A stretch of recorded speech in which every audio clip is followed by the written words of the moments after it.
Welcome to Books for Kids by Flying Dragons. This morning we're reading Mr. Rude by Roger Hargreaves, a Mr. Men book. Mr. Men book. Mr. Men book. When you meet somebody, you might think to yourself that that person has a large nose, but you wouldn't say that to them, would you? Because that would be rude, wouldn't it? Well, Mr. Rude would just blurt it out, "Big nose!" But he wouldn't stop there.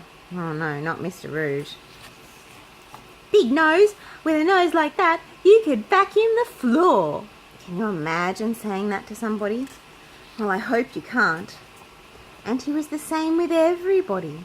If he met somebody who was overweight, he would shout, "Fatty, you're supposed to take the food out of the fridge, not eat the fridge as well." When he was driving along in his car, he would yell rude things at the people he passed by.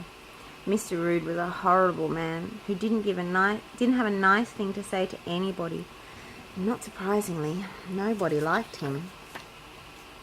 One day, Mr. Rude met little Miss Tiny, or not so much met as nearly trod on her. Tiny. She's tiny. "Good morning," said little Miss Tiny. "Look at the size of you," exclaimed Mr. Rude. "Squirt, you're so tiny I could squash you under my thumb." Tiny. I know, Mr. Man found the tiny. "You're so tiny I could squash you under my thumb." Poor little Miss Tiny burst into tears and ran home. Behind a tree on the other side of the lane, Mr. Happy looked anything but happy. He had heard everything. The next morning, Mr. Happy was outside Mr. Rude's house, suitcase in hand. Mr. Happy knocked on Mr. Rude's front door. "Go away!" shouted Mr. Rude. Mr. Happy knocked again. Mr. Rude opened the door. "Can't you read?" said Mr. Rude, pointing to his doormat. Mr. Rude's doormat did not say welcome like everybody else's doormat. Mr. Rude had crossed out welcome and then in large block letters had written "Go away" underneath. Mr. Happy smiled, barged past Mr. Rude and went into the living room. "Get out!" shouted Mr. Rude. Mr. Happy smiled an even larger smile and sat down in the armchair.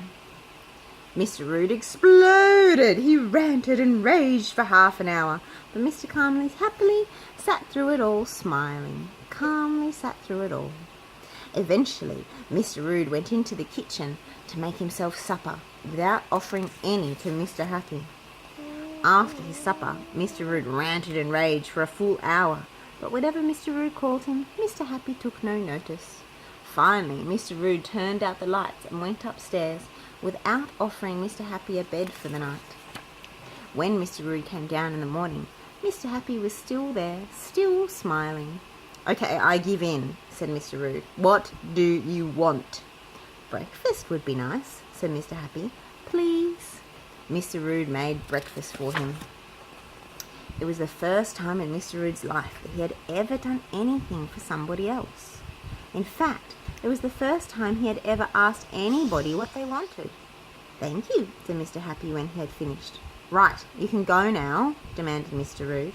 But Mr. Happy did not budge. Mr. Rude ranted and raged and raged and ranted, but he ended up making lunch for Mr. Happy and supper.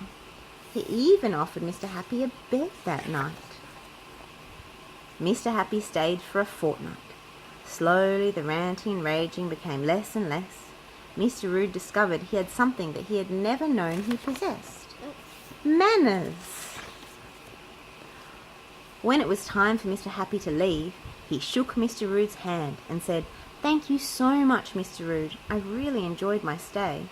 Mr. Rude beamed a smile that was every bit as wide as Mr. Happy's and found himself saying, "And so did I." Mr. Rude was a changed man. "Burp," belched Mr. Rude. Well, almost.